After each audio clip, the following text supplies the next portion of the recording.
Into AP Learning is the platform that we use to keep architects up to date with innovation, technology, ambiguous building codes, and best practice design.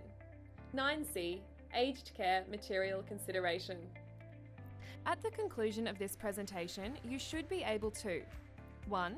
Design a building that has a domestic ambience and avoids institutional design. 2. Understand the unique requirements for safety, hygiene, and acoustics in residential care buildings. 3. Utilise life cycle costing principles for long-term maintenance.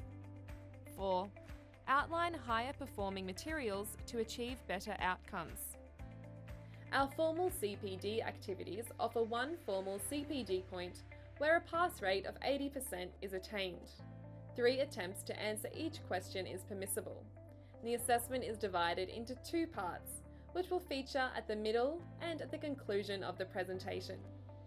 Throughout this module, our aim has been to educate and empower you, the designer, to improve the well-being of aged care residents through the built environment.